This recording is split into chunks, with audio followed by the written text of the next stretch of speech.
2020년 수요일엔 바다톡톡 강연에 오신 유튜브 시청자 여러분 안녕하세요. 저는 선운초등학교 교사 임혜랑입니다. 해양수산의 전문가님들을 모시고 해양과 관련된 흥미로운 주제들을 다루는 수요일엔 바다톡톡. 오늘 강연의 주제는 바다의 불편한 진실과 우리의 미래인데요. 강연을 해주실 인하대학교 김태원 교수님을 모셔보겠습니다. 안녕하세요, 교수님. 네, 안녕하세요. 교수님께서 생각하시는 오늘 강연의 중점 포인트는 무엇이라고 생각하시나요? 예, 오늘 강연의 중점 포인트는 우리 주변에 바다가 굉장히 가까이 있잖아요. 그런데 바다에서 어떤 일이 일어나고 있는지 그거에 대해서 잘 모르고 있어요. 그래서 우리가 우리 바다에 어떤 일을 하고 있고 그리고 바다가 어떻게 변하는지에 대해서 여러분들한테 알려드리고 그리고 그 바다를 보존하기 위해서 어떻게 해야 되는지에 대해서 이야기를 해보고자 합니다. 네, 교수님 말씀을 듣고 나니 오늘의 강연 내용이 더욱 기대되는데요. 그럼 교수님을 모시고 오늘의 강연을 시작해 보도록 하겠습니다. 예, 여러분 안녕하세요. 오늘 강의할 내용은 바다의 불편한 진실과 우리의 미래에 관한 것입니다. 지금 여러분들이 보고 계시는 이 포스터는 한 영화의 포스터인데요. 릭 베송 감독의 그랑 블루라는 영화입니다. 저는 대학교 시절에 이 영화를 보고 인간과 돌고래가 어우러져서 함께 뛰어노는 그런 장면에서 굉장히 감명을 받아 해양학이라는 길로 해양 생물을 하러 들어서게 되었습니다.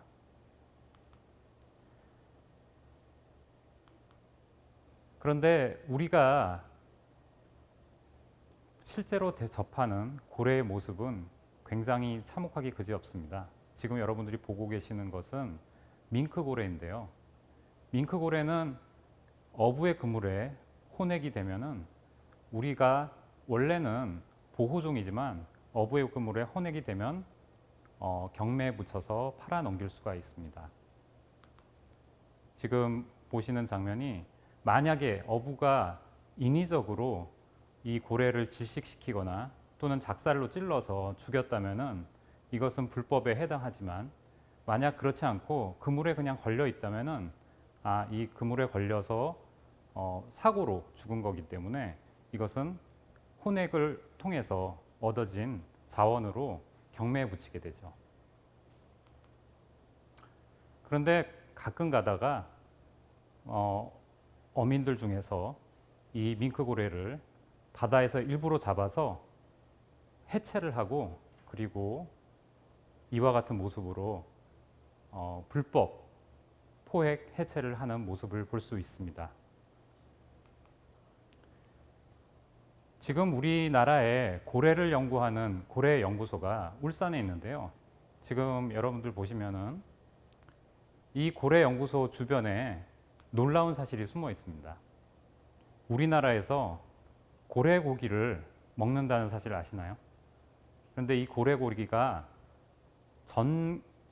전국에서 이 울산의 고래 연구소 주변에 가장 많이 있습니다. 울산은 울산 고래 축제로 유명합니다. 그런데 매번 이렇게 축제가 있어가지고 축제를 구경하러 가게 되면 사람들이 고래에 대한 고래의 생태에 흥미를 느끼고 고래와 함께 호흡할 수 있는 그런 것들을 하는 게 아니라 뭘 하냐면은 고래 고기를 맛보러 가는 사람들이 굉장히 많이 있습니다.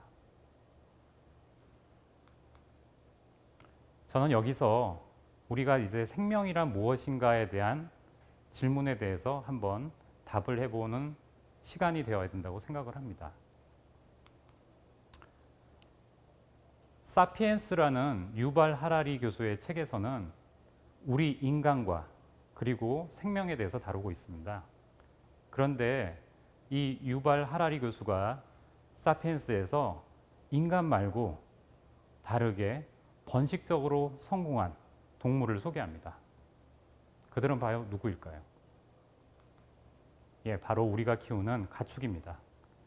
그런데 우리가 가축을 보면서 이 가축이 우리의 친구라는 생각은 잘 하지 않습니다. 바로 먹을 것이라는 먹을 대상으로만 우리는 생각을 하고 있죠. 인간의 에너지를 보충하기 위해서 이런 가축을 우리는 먹을 대상으로 바라다 봅니다. 최근 코로나가 전국을 휩쓸게 되면서 전 세계를 휩쓸게 되면서 사실 우리는 전염병에 대해서 굉장히 인식을 하고 있습니다. 그런데 이와 동시에 가축의 세계에서도 전염병이 끊이지 않고 있습니다. 지금 현재 우리나라에 위협이 되고 있는 전염병, 가축 전염병 중에 하나가 바로 아프리카 돼지 열병입니다. 그런데 이 아프리카 돼지 열병에 걸린 가축이 만약에 그 지역에 있다고 하면은 우리는 어떻게 하나요? 대부분 그 지역에 있는 돼지들을 몰살시킵니다. 그런데 생각해 보세요. 우리가 입장을 바꿔놓고 생각해 보면 우리 인간은 전염병에 걸렸다 그래서 다른 사람에게 전염병을 옮긴다고 서로 죽이진 않잖아요. 전국에 수산 관련 축제가 굉장히 많이 열립니다. 여기 지금 여러분들이 보는 오징어 체험 축제도 그 중에 하나인데요. 이 축제가 열리게 되면 사람들이 굉장히 많이 모여서 무엇인가를 합니다. 무엇을 하고 있을까요? 예, 바로 오징어 잡이를 맨손 잡기 체험을 합니다. 근데 저 오징어는 살아있는 생명입니다. 저 생명을 잡으면서 굉장한 즐거움을 느낄지 모르지만 우리가 한번 입장을 바꿔서 생각을 해봅시다.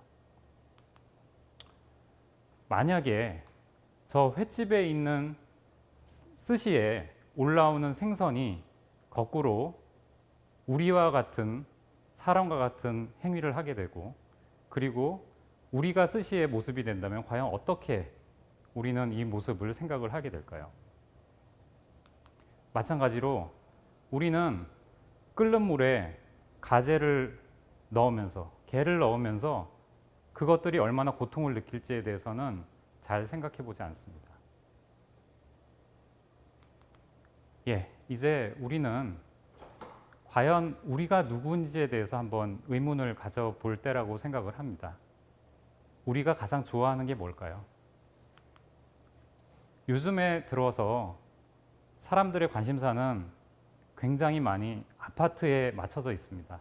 근데 그냥 아파트도 아니고요. 바로 숲 위에 짓는 숲세권 아파트가 최근 가장 많이 뜨고 있습니다. 그런데 생각해 보세요. 이 숲세권 아파트를 만들기 위해서 거꾸로 우리는 엄청나게 많은 숲을 훼손시켜야 됩니다. 잠시 얘기를 돌려서 바다에서도 이와 비슷한 일이 일어나고 있다는 것을 여러분들께 말씀드리고 싶어요. 지금 보고 계시는 곳은 영종도입니다.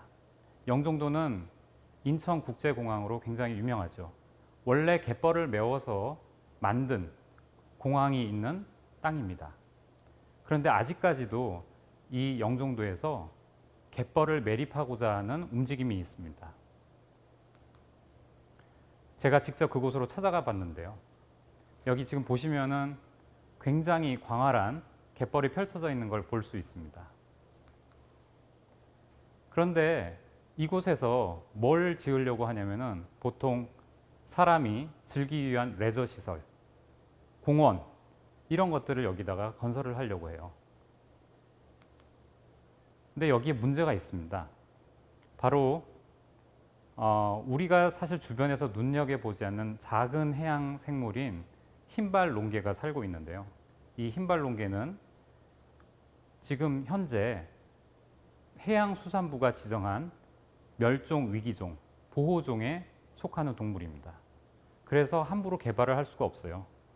그래서 어떤 일을 벌이려고 하냐면은 이 흰발롱개를 다른 곳으로 이주시키려는 계획을 하고 있습니다.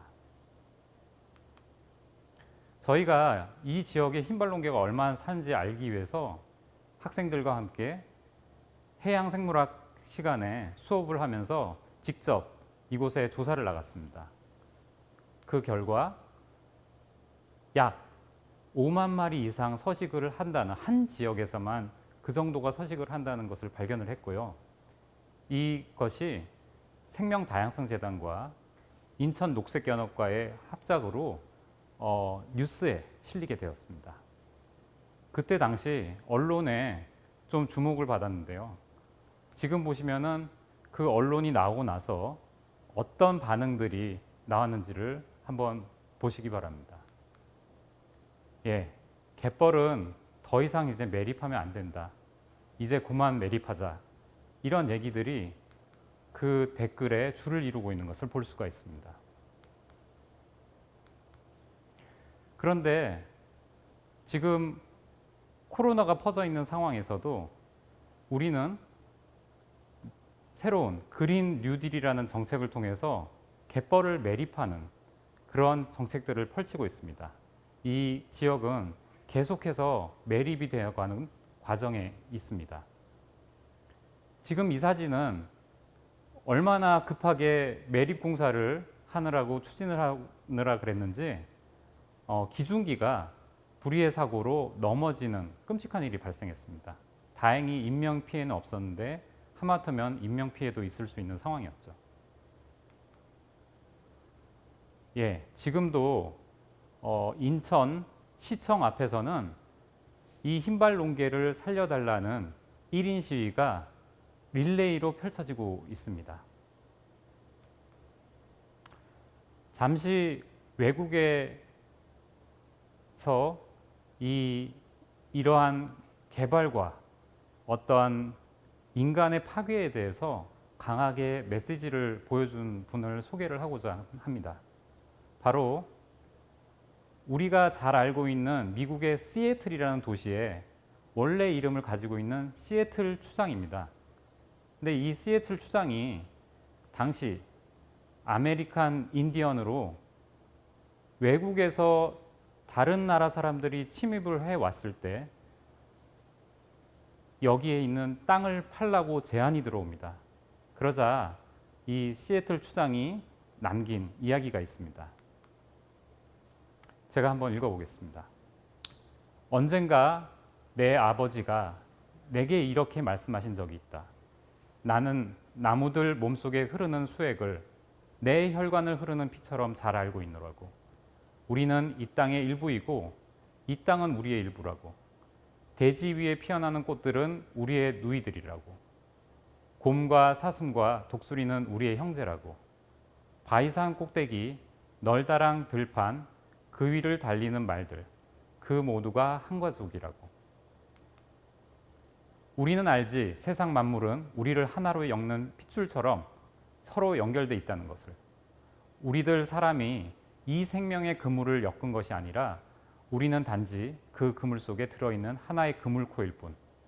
우리가 이 그물을 향해 무슨 일을 하든 그것은 곧바로 우리가 우리 자신에게 하는 일이야. 예. 자, 이제 우리는 어디로 가고 있는지 한번 얘기를 해보고자 합니다. 자, 여기에 지금 여러분들이 보는 새는 전 세계에서 이 지구상에서 가장 큰 새로 알려진 알바트로스입니다. 이 알바트로스는 여러분들이 지금 보고 있는 사진에서 보듯이 엄청나게 큰 크기를 자랑을 하는데요. 이거는 가짜 사진이 아니라 합성이 아니라 진짜 사진입니다. 알바트로스가 새끼한테 먹이를 주기 위해서 굉장히 긴 거리를 바다 위로 날아오르는 것을 볼 수가 있습니다. 수천 킬로미터를 날아서 다시 자기가 있는 둥지, 자기 새끼가 있는 둥지로 오게 되면은 새끼한테 먹이를 주게 됩니다. 길어온 먹이를 주는 과정에 한 작가에 의해서 아주 끔찍한 모습이 포착됩니다. 바로 입에서 개워져 나오는 것은 이들이 먹는 먹이가 아니라 쓰레기라는 거죠. 굉장히 이 충격적인 사실을 세계에 처음으로 알린 분이 바로 크리스 조단이라는 분입니다. 크리스 조단이 전 세계에 굉장히 충격적인 울림을 준 사진을 한번 보시겠습니다. 알바트로스가 죽어서 저렇게 있는데 그 뱃속에는 우리가 버린 플라스틱 쓰레기가 가득 있는 것을 볼 수가 있죠. 이 플라스틱은 만들어진 지 그렇게 오래된 역사가 있는 게 아닙니다. 1898년에 미국의 하이엇이라는 회사가 상아로 만드는 당구공 대신에 값이 싼 셀룰로스를 이용해서 당구공을 만든 게 처음 플라스틱 제품의 효시라고 할 수 있습니다. 그런데 이 플라스틱 제품이 워낙 가공하기 쉽고 값이 싸기 때문에 엄청나게 많이 생산되기 시작했죠. 그런데 문제가 있습니다. 플라스틱은 태우지 않는 이상 썩지 않습니다. 500년이 지나도 썩지 않는 기적의 물건입니다. 이 플라스틱 쓰레기들이 때로는 해류를 따라서 어디론가 움직여 갑니다. 지금 여러분들이 보는 장면은 태평양 한가운데 있는 무인도인데요. 무인도에는 사람이 살지 않죠. 그렇지만 사람이 버린 쓰레기가 해류를 타고 이렇게 섬 위에 올라가 있는 것을 볼 수가 있습니다. 그리고 여기에 보듯이 지금 집게가 자기 집 대신에 원래는 조개를 집으로 이고 있는데 조개 껍데기가 아니라 플라스틱 껍데기를 자기 집처럼 쓰고 있는 모습을 볼 수가 있습니다. 더 충격적인 거는 태평양에 거대한 쓰레기 섬이 태평양 한가운데 몇 개가 있다는 사실입니다.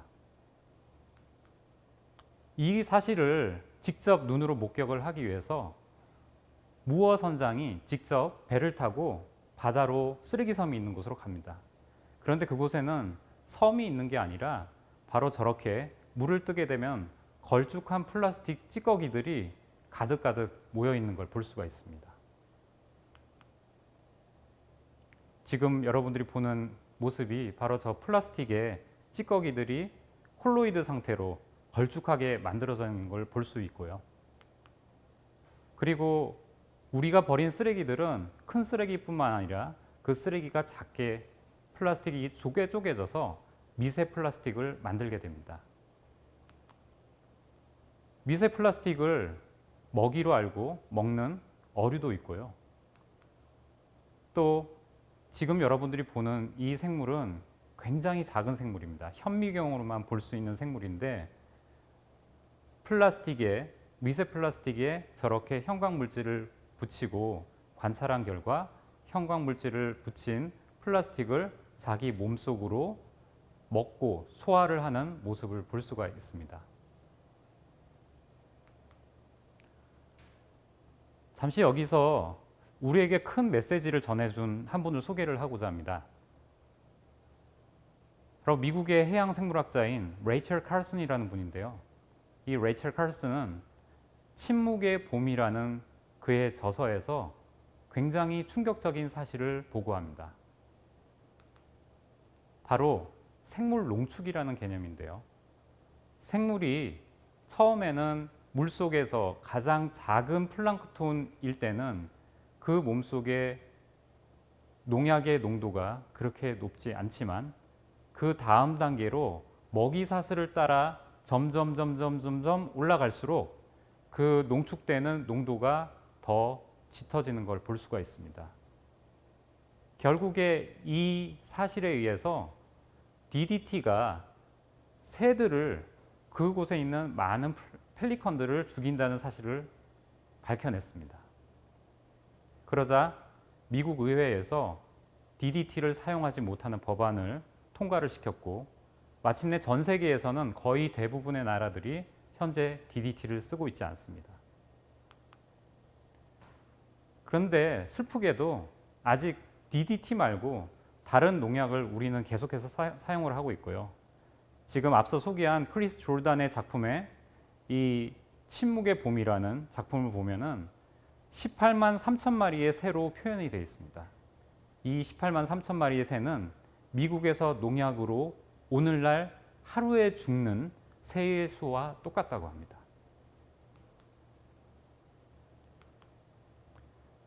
지금 바닷속에서는 알바트로스 말고도 저렇게 큰 바다거북이 떠다니는 비닐봉지를 자기의 먹이로 생각하고 먹는 것을 볼 수가 있습니다. 이들은 잘못해서 저 플라스틱 봉지를 먹고 목에 걸려서 질식사를 할 수 있을 뿐만 아니라 배 안에 위장을 채우게 되면 먹이 대신에 영양분을 흡수할 수 없게 되니까 굉장히 고통을 받겠죠. 그래서 지금 여러분들이 보듯이 WWF와 같은 환경단체에서는 플라스틱이 마치 해파리처럼 떠다니고 있는 것을 보여주기도 합니다. 저희 연구진이 롯데월드 아쿠아리움에 있는 메보리 바다거북을 대상으로 플라스틱에 관한 반응 실험을 해봤어요. 그래서 처음 실험을 해본 거는 플라스틱 색깔을 어떤 색을 얘네들이 훨씬 더 잘 먹는가에 관한 실험입니다. 잠시 동영상을 감상을 해보도록 하겠습니다.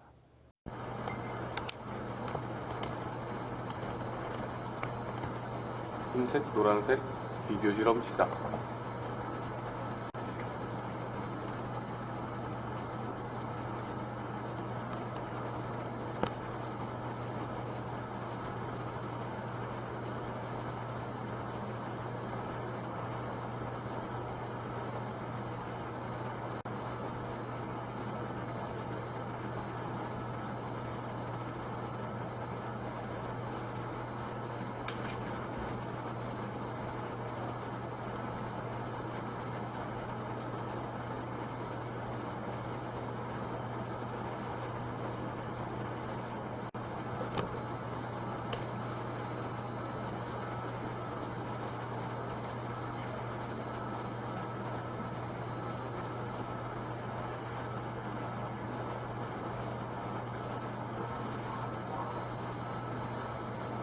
(494번) 거북이 노란색 접근.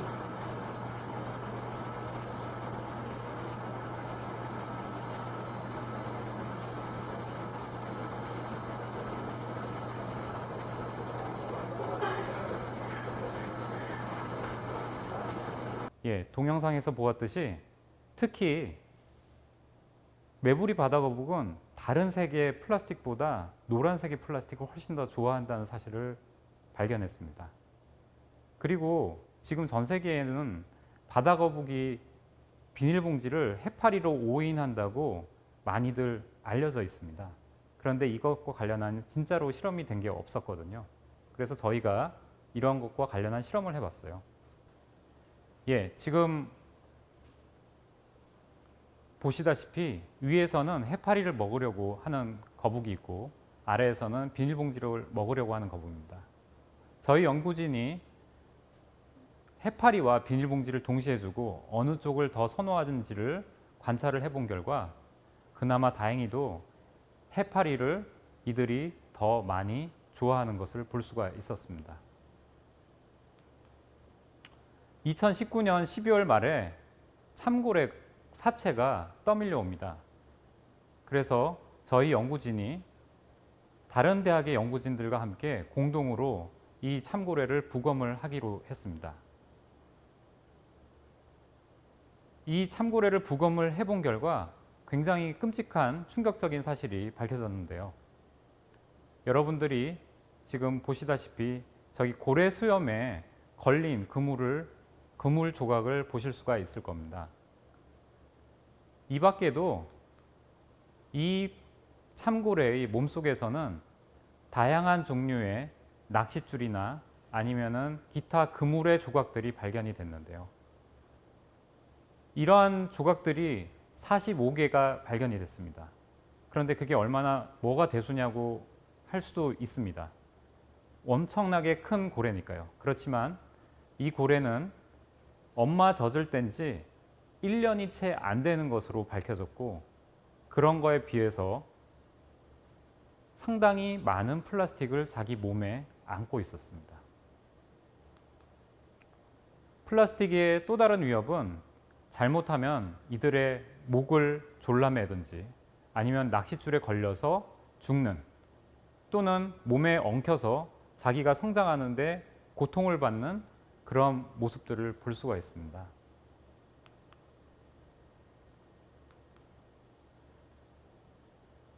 저희 연구진이 2020년 8월에 제주도 해양생물 공동부검 연구에 갔었습니다. 이때 여러 큰 동물들을 부검을 했는데요. 그 중에 바다거북 2마리를 부검을 해본 결과 이 2마리의 공통점은 낚시 그물에 걸려서 죽은 것이 확인이 됐습니다. 낚시 바늘이 이들의 목에서 공통적으로 발견이 됐는데요. 끔찍한 일이 아닐 수가 없습니다. 제가 우리나라 곳곳을 돌아다니면서 바다 주변을 보게 되면 쓰레기가 없는 곳이 없습니다. 이곳은 청정해역이라고 하는 제주도 앞바다고요. 그리고 제주도의 안으로 들어가서 물속에 들어가도 역시 많은 쓰레기들을 발견할 수 있습니다. 뿐만 아니라 저는 남극에도 갔었는데요. 세계에서 가장 청정한 지역이라고 하는 남극도 역시 예외는 아닙니다. 한때 이곳에서 연구를 하면서 같은 동료 연구원인 프란신이라는 연구원이 있었습니다. 이 친구가 저보고 자기가 뭔가 대단한 걸 발견했다는 겁니다. 뭔가 가봤더니 물을 필터링하는 필터지에 굉장히 많은 미세 플라스틱이 엉켜서 있는 모습을 확인을 할 수가 있었습니다. 남극은 청정 바다라고 생각했는데 그게 아니라는 거죠. 뿐만 아니라 사람이 들어가기 어려운 굉장히 깊은 수천 미터 바닥에도 심해의 쓰레기가 많이 있는 것을 볼 수가 있습니다.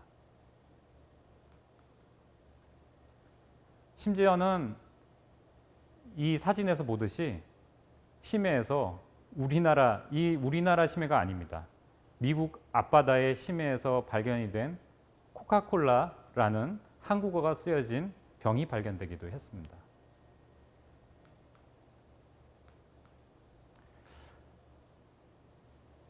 제가 소개하는 또 한 분은 바로 제레드 다이아몬드라는 분으로 우리나라에 굉장히 잘 알려져 있는 분이죠. 총균쇠라는 유명한 책을 쓴 분입니다. 그런데 이 총균쇠에서 어떤 내용을 다루고 있냐면 바로 인간의 문명이 발달하게 된 계기가 바로 총과 균과 그리고 강철로 인간의 문명이 발달하게 됐다고 얘기를 합니다. 그런데 이분이 후속작으로 내놓은 책은 바로 Collapse, 문명의 붕괴라는 책으로 우리나라 말로는 번역이 됐는데 이 책에서는 거꾸로 문명이 융성하던 나라들이 어떻게 하루아침에 무너질 수 있었는가를 분석합니다. 이분의 분석 결과에 따르면 자연 환경을 가장 많이 파괴시킨 나라들이 급격한 속도로 붕괴되었다는 겁니다. 결코 우리도 이 말에 무시를 할 수 없을 것 같습니다. 우리는 요즘 과잉의 시대를 살고 있다고 봐도 예외가 아닐 것 같습니다. 지금 여러분들이 보듯이 굉장히 많은 음식 쓰레기가 어디론가 흘러서 가고 매립이 되고 바다로 떠밀려 가고 있습니다. 한 TV 프로그램에서 외국인들이 찾아와서 절에 가서 이러한 체험을 해봅니다. 바로 바로공양이라는 체험인데요. 바로공양은 현대 시대를 살아가는 데 있어서 굉장히 좋은 아이디어를 제시해 줍니다. 자신이 먹을 만큼의 음식만 갖고 와서 남은 모든 밥풀 한 톨까지 모두 다 남기지 않고 먹어야만 이 수행 과정을 통과를 할 수 있습니다. 이것을 보고 우리도 한번 느끼는 게 있으면 좋겠습니다. 끝으로 생태적 효율에 관해서 좀 얘기를 해보고자 합니다. 아까 여러분들에게 생물 농축이라는 걸 얘기를 했는데요.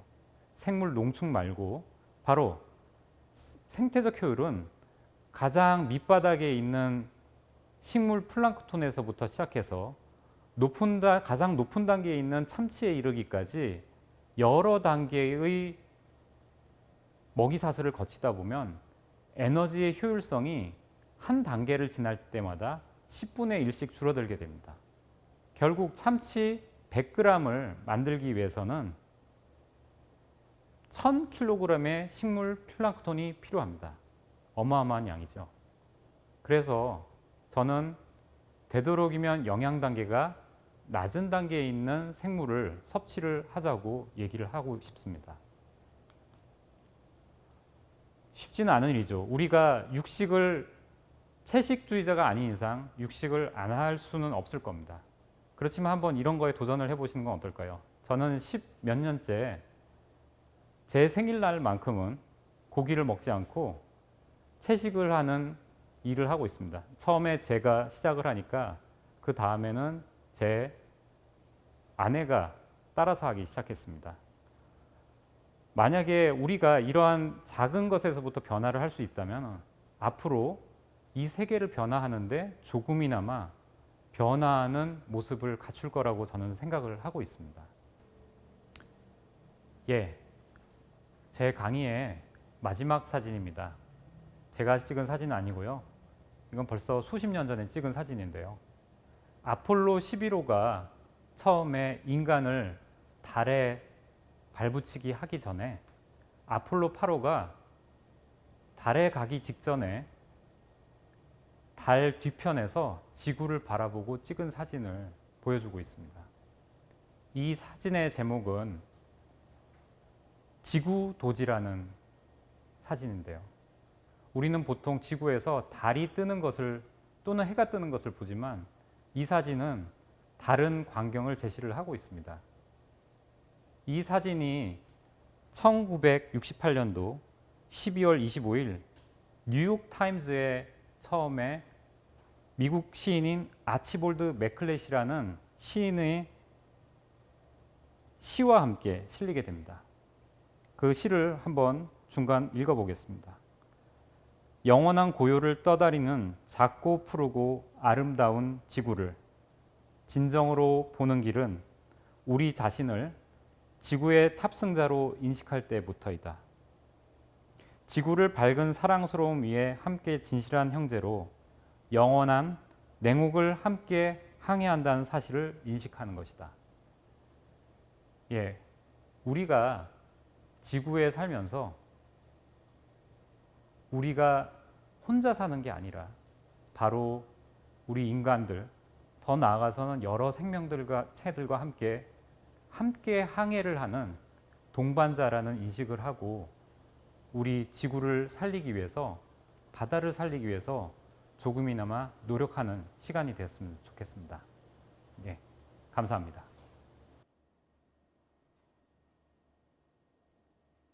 유익한 강연을 해주신 교수님께 감사드립니다. 네, 감사합니다. 저는 오늘 강연 중에 거대 쓰레기 섬이 가장 기억에 남는데요. 예, 요즘 또 코로나19가 심해져서 사람들이 일회용품을 또 많이 쓰잖아요. 예, 맞습니다. 그래서 또 쓰레기 섬이 더 커질까 봐서 네. 또 걱정이 됩니다. 예, 저도 사실 그게 제일 걱정이 되는 부분 중에 하나인데요.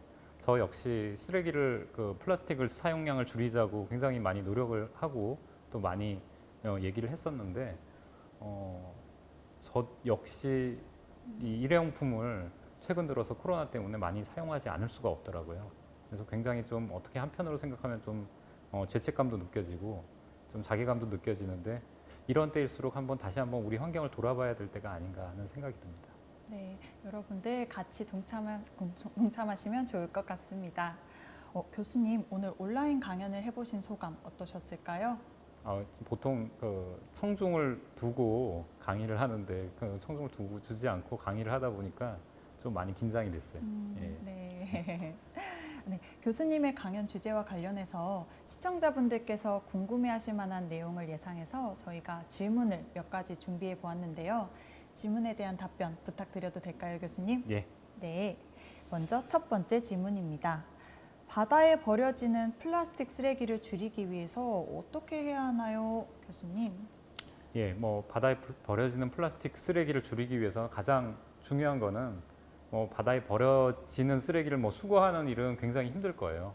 그 한계가 있기 때문에 우리가 원천적으로 쓰레기 사용량을 줄이는 것밖에 방법이 없습니다. 근데 그 중에서 우리가 예를 들자면은 우리가 카페에 가서 일회용품 같은 것들을 많이 시켜서 주문을 하잖아요.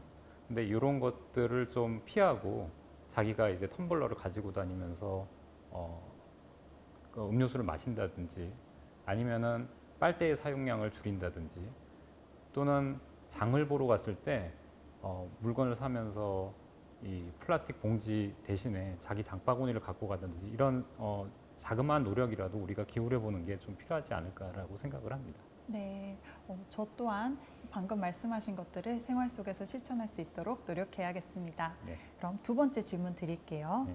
왜 알바트로스는 플라스틱을 먹이로 알고 먹을까요? 예, 참 좋은 질문인데요. 이 알바트로스가 플라스틱을 먹이로 왜 그럼 인식을 하느냐?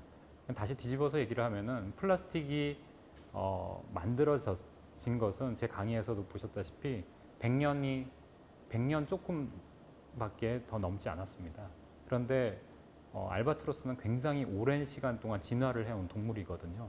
그 오랜 시간 동안 진화를 하면서 새롭게 등장을 한 플라스틱을 먹이가 아니라고 인식할 수 있는 뇌의 시스템을 미처 진화를 시키지 못한 거죠. 그래서 결국에는 얘는 물 위에 떠 있는 반짝거리는 물체를 먹이라고 인식을 하는 그런 뇌 구조가 있기 때문에 이거 잘못하다가 플라스틱이 반짝거리면 그것이 먹인 줄 알고 물게 되는 겁니다. 네, 알바트로스를 위해서라도 플라스틱 사용량을 줄여야겠습니다. 예. 네, 세 번째 질문입니다. 바다 거북이 비닐봉지를 해파리와 구분할 수 있다고 알고 있는데요. 예. 그럼에도 불구하고 왜 비닐봉지를 먹을까요, 교수님? 예, 그래서 사람들이 이제 그런 얘기들을 많이 해왔어요. 비닐봉지를 어떻게 해파리와 오인을 하기 때문에 이제 굉장히 위험하다 이런 얘기를 했었는데 저희 연구에서는 해파리를 어느 정도 비닐봉지와 구분할 수 있는 바다거북이 능력이 있는 거는 확실하지만 그래도 여전히 실수를 하는 비율이 꽤 높거든요. 그러니까 예를 들어서 해파리가 있다는 것을 안다고 하더라도 그것을 또 모르는 친구들도 있을 수 있고 그래서 개체마다의 능력도 차이가 있을 수 있고 또 실수율이 굉장히 높기 때문에 예를 들어서 만약에 10%만 그걸 오인을 한다고 하더라도 얘네들한테는 굉장히 위협적인 무기가 될 수 있는 거죠. 네, 정말 위험하네요. 예. 네 번째 질문입니다. 낚시를 하다가 바다 거북을 잡으면 어떻게 해야 하나요? 예, 역시 좋은 질문인데요. 아까 제가 강의상에서도 이제 보여드렸지만 낚시를 하다 낚싯줄에 걸린 그런 거북이 발견이 됐어요. 근데 정말 위험한 거는 낚싯줄에 바다 거북이 걸렸을 때 이것을 그냥 낚싯줄을 잡아당기면은 이들의 목에 상처가 날 수가 있습니다. 그래서 반드시 낚시 걸린 상태로 그대로 몸을 들어서 배 위로 옮기든지 아니면 그걸 하기가 힘들 정도로 너무 큰 거북이일 경우에는 가장 입에 가까울 정도로 낚싯줄을 그 입 가까이에서 끊어주는 게 필요합니다. 그렇게 해야만 얘들이 죽지 않고 살 수 있습니다. 네, 네. 낚시 바늘과 낚시줄이 정말 위험하네요. 네. 네, 마지막 질문입니다. 흰발 농개는 크기가 1에서 2cm쯤 되는 아주 작은 생명체인데요. 이 흰발 농개가 없어진다면 생태계에 큰 문제가 일어나나요? 예, 흰발롱개가 없어진다고 생태계에 당장 큰 문제가 일어나지 않을 수도 있겠죠. 그렇지만 제가 강의 중간에 여러분들한테 보여드린 내용에 그 힌트가 있다고 생각을 해요. 뭐냐면은 흰발롱개가 굉장히 작다는 것은 그것을 먹고 사는 생명체가 또 있을 수 있다는 겁니다. 그럼 무슨 얘기냐면은 흰발롱개가 작지만 얘네들의 생물량이 작다는 건 아니에요. 지금 앞서서 제 강의에서는 흰발롱개가 그 지역에서 5만 마리가 발견되었다고 얘기를 했었는데 훨씬 더 그것보다 더 많은 수가 지금 현재 조사에 의하면은 그 영종도 갯벌에서 100만 마리 이상의 흰발롱개가 산다고 이제 밝혀졌거든요. 그 정도면 굉장히 많은 양이죠. 근데 이렇게 많은 양의 그 생물들도 우리가 각 갯벌의 매립이나 이런 개발 활동을 통해서 한순간에 다 사라져 버릴 수도 있습니다. 그렇게 되면은 이들과 또 어울려서 살아가는 그런 생태계의 구성 요소들이 무너져 내릴 수 있는 가능성이 여전히 있다는 거죠. 그것을 항상 생각하고 우리가 지구상에 살아가는 모든 생명체들과 공존하고 있다는 인식을 해야 될 필요가 있다고 봅니다. 네, 저도 흰발 농개 오래오래 함께 보고 싶습니다. 예, 감사합니다. 이것으로 질의응답 시간을 마치겠습니다. 긴 시간 동안 멋진 강연과 자세한 질의응답 해주신 교수님께 감사드립니다. 예, 감사합니다. 수요일엔 바다톡톡 다음 강연 안내입니다. 도입 강연은 문흥초등학교 김윤주 선생님께서 우리는 깨끗한 바다 홍보대사라는 주제로 강의를 해주실 예정입니다. 본 강연은 한국해양과학기술원 박흥식 책임연구원님을 모시고 기후변화, 우리나라 바다가 변하고 있어요 라는 주제로 강연이 있을 예정이니 다음 방송도 많은 관심 부탁드립니다. 오늘은 바다의 불편한 진실과 우리의 미래라는 주제로 인하대학교 김태원 교수님의 강연을 들어보았습니다. 앞으로 우리가 살아갈 삶의 터전인 지구와 바다에 많은 관심을 가져야겠습니다. 이것으로 교수님과 끝인사 나눠보겠습니다. 교수님, 오늘 감사합니다. 네, 감사합니다. 지금까지 시청해주신 여러분들 감사합니다.